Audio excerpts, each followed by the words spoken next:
Hi, I'm Mikey Canales. And I'm Marlene Rodriguez. And you're watching In the News at CHS.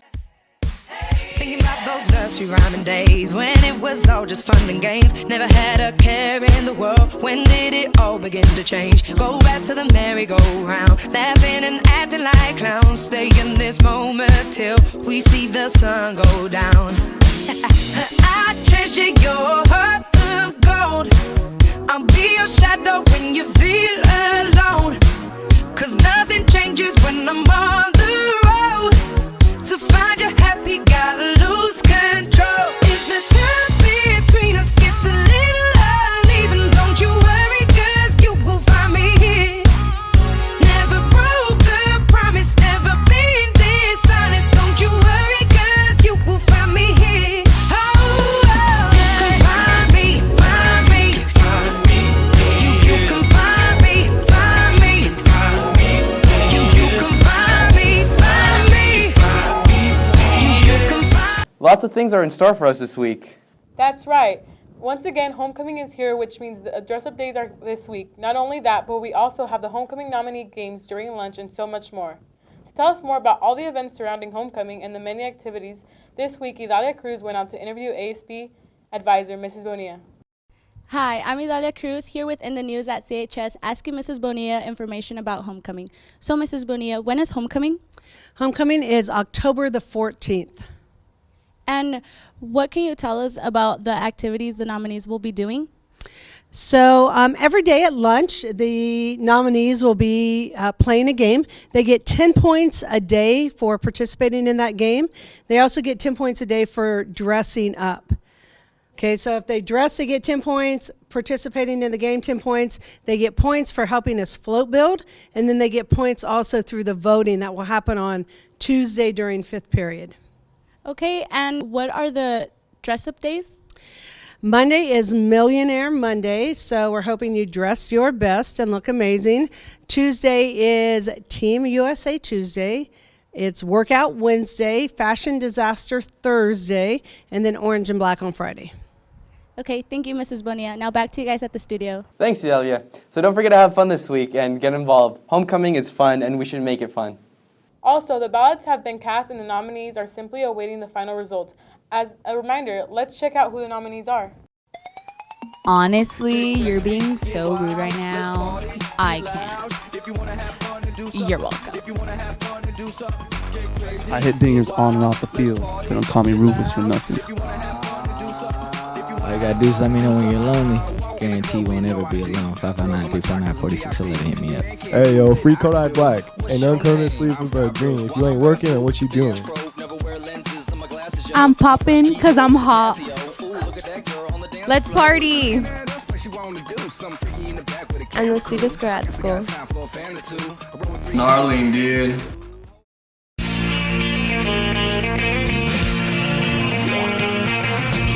No one told you life was gonna be this way. Your job's a joke you broke, your love life's the old way. It's like you're always stuck in second gear. When it hasn't been your day, week, your month, or even your year. But I'll be there for you. We want to wish good luck to all of those nominees and may the best man and woman win. Now we'd like to introduce you to a new segment intended to reach out to our viewers. Hashtag AskITN is a segment based on the questions you tweet using the hashtag AskITN. At the end of your question, we will try to cover all the questions tweeted. We have reporter Polly Smith in the studio ready to answer those tweets. Oh, I didn't see you there. I'm Polly Smith with AskITN. So let's get started.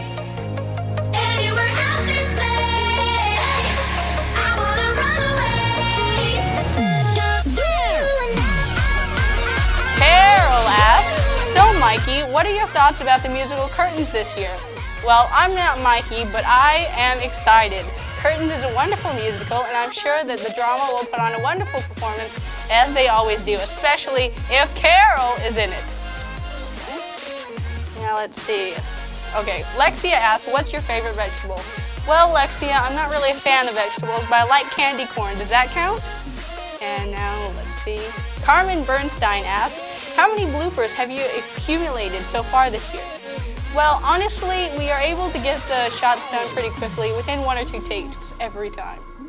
Giselle asks, why is Neptali so flawless on In the News? Well, Giselle, that one I can't think of anything to do. Caitlin McNay asks, how do you guys continue to do such a great and professional job every week? Well, Caitlin, it isn't easy. It takes a lot of work and effort, but with great viewers like you continuing to support us, it makes it worth it. Ashley Forrest asks, what does the staff think about this year's election? Well, Ashley, I think we all feel the same in that we just have to take the lesser of 2 evils. Hope asks, who is the best member of In the News who is named Polly, of course? Well, that's a tough question, but I'm going to say it's Polly Smith. Me. Thanks for watching, and I hope that you will continue to ask us wonderful questions, and I will be able to see you next week. Thank you for your time. Thanks, Polly. At this point of the year, you may be wondering, when's the next newspaper coming out? Unfortunately, there will be no newspaper coming out this year. But the good news is that ROP Multimedia is unveiling a brand new publication. It's called the CHS Magazine and will be published every quarter. We sent field reporter Fernando Dominguez out to interview editor-in-chief of the CHS Magazine, Neptali Montes. Hi, I'm Fernando Dominguez with In the News at CHS, here speaking to Neptali Montes. So, Neptali, what is your role in the magazine? Well, Fernando, I am the editor-in-chief this year, which means I am the overview of the class and the magazine in general. And what will the magazine feature? The magazine will feature a variety of stories. It's basically like the newspaper, but it's a magazine this time. It has color and it's bold. Yeah. What happened to the newspaper? Well, the newspaper, we were actually doing the newspaper for 12 years, and now, as technology and media, it's more advanced now, so we decided to go a little more modern now, so now. And when is the magazine coming out? The magazine's actually coming out October 14th, Homecoming. Okay. Thank you. Now back to you guys at the studio. Thanks, Fernie. I can't wait to read it when it comes out this Friday. And now let's head over to Jonathan Lopez for this week's Haunted Highlights.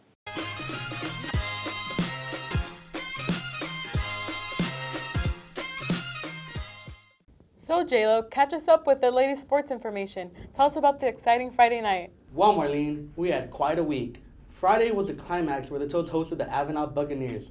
This was an important game for a couple reasons. One, the Bucs have won last 2 contests, and 2, Kalinga's former coach is now the head coach of the Buccaneers. But the Toads would not give an inch and scored 41 points while shutting out Avenal.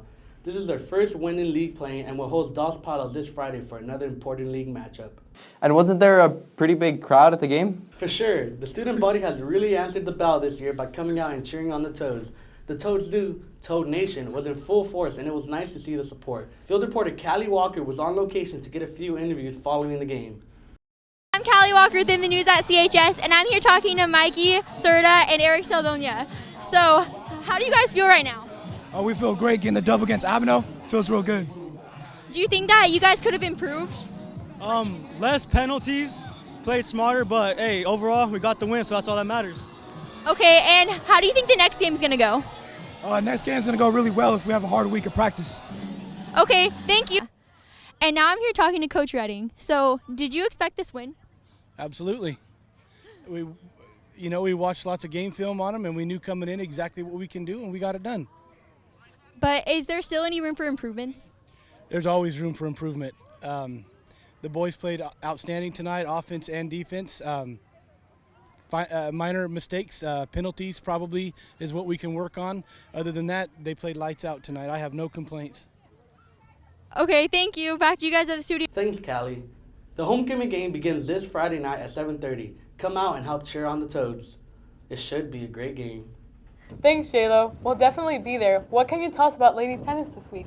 Well, Marlene, last Thursday they played against Carruthers. They fought hard but suffered a loss of 4-5. Don't forget that today they have a home game against Avenal.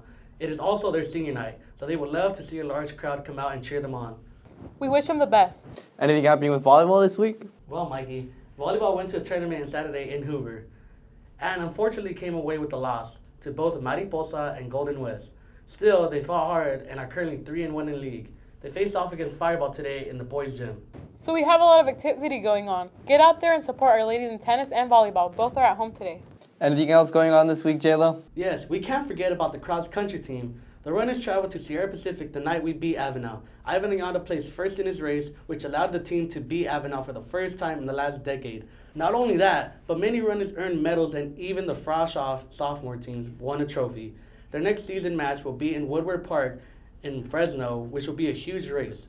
Over 75 schools will attend, all testing out their runners to see if they have a chance at state championships. Wow, impressive. Anything else in the sports world? No, that's pretty much it, Mikey. Well, thanks, J-Lo. Well, that was it for this week's episode. Now remember, If it's important, it's in the news at CHS.